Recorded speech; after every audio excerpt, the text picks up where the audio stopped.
In the earlier video clip, we have seen how six types. What are the six types of compound sentences in propositional logic? I would like to make a comment that the constituent sentences within the compound sentence can be either simple sentence or compound sentences or a mixture of both. That is, the constituent sentences within any compound sentence can be either simple sentence or compound sentence or mixture of both. What I mean by that is,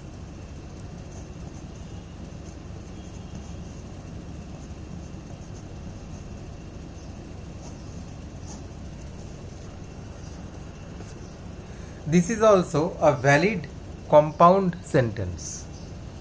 As you see, the constituent sentences, maybe this is a simple sentence, but this is again a compound sentence within a compound sentence. So this is allowed. This is syntactically correct. But here, the moment we have this situation, we face an issue. What issue is? One of the disadvantages of our notation is that the parentheses tend to build up. For example, if I wanted to write a more complicated sentence like P, this is disjunction A biconditional R conjunction T implies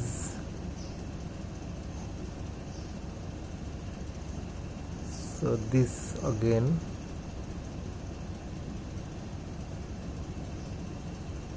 is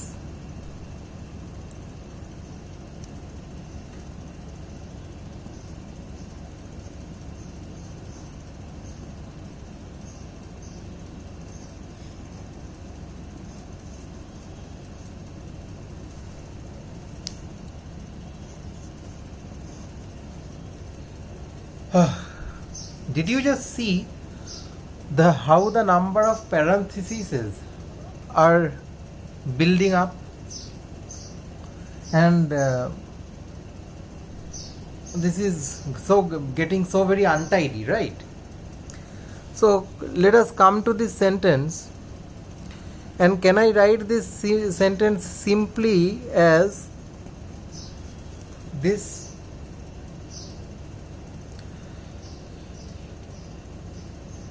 It is actually not possible. Why? It is not possible because ultimately when we will try to assign a meaning to this sentence, and I give you this form, you will not be able to understand whether this means this or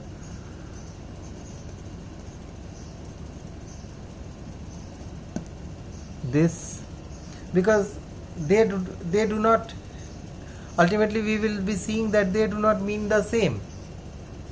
When I apply semantics, they will not be meaning the same. So if the same sentence gives me two interpretations, it becomes ambiguous, and we cannot have ambiguity here. So for that reason, the solution to this problem is there. It's called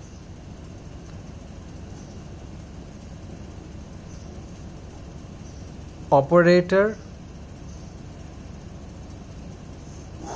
precedence. What is that? This table, not, then conjunction, then disjunction, then implication, and the biconditional. From top to bottom, I am going down the precedence. So precedence is decreasing. So not has the highest precedence, conjunction has the next highest, disjunction the next, and implication and equivalence are biconditional, they both have equal. So when I write a sentence like this, since this has the highest precedence, so I will have to do this operation first, which means it is equivalent to doing this. So automatically the operator precedence rule lets you understand which operation to do first.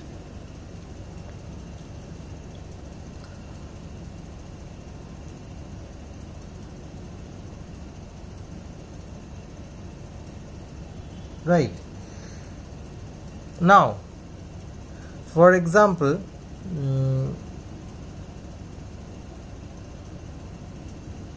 let us take an example that this is one operand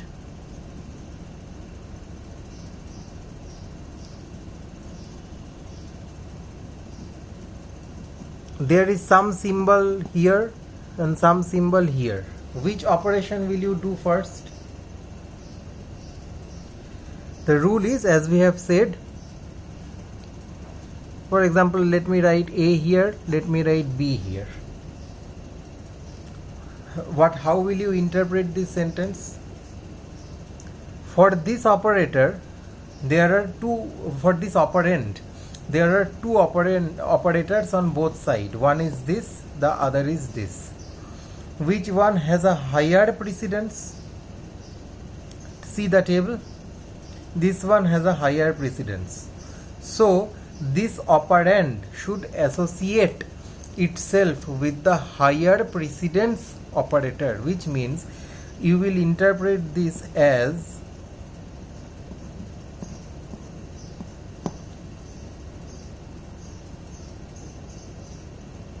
now this is easy. But what is not easy is if I give you the same case.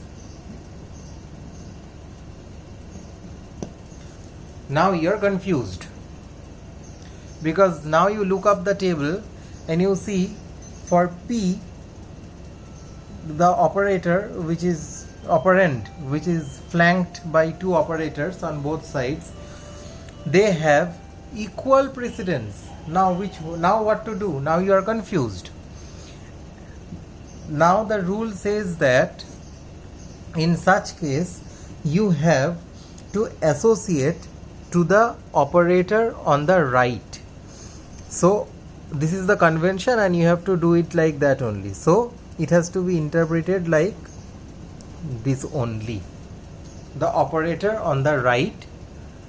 This is the case only for operators which have equal precedence, like this one. So this is in short the syntax. I will give you some few examples so that it becomes easier for you to understand.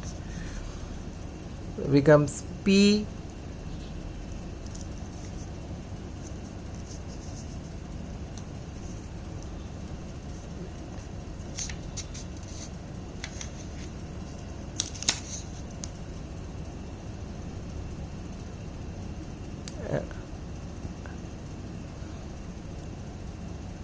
this should be interpreted as not has the highest, so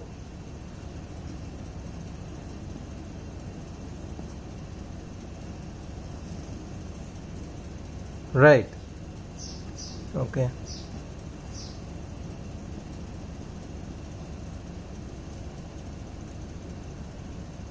This is an operand which has two operators on both sides. and which operand of two operators on both sides, which operator has the highest precedence? See, this one, that is the conjunction. So we will have to do it like that. We will have to associate with the higher precedence operator. So this is example number 2.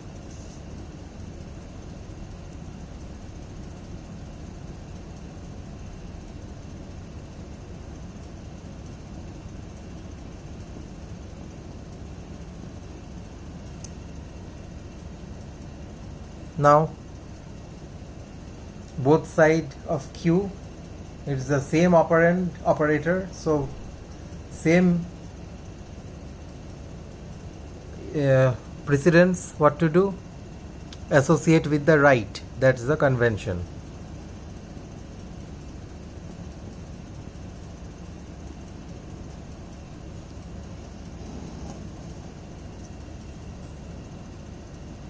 And this example we have already done, but still I will write here. What we will do, both have same precedence, we will associate with the right.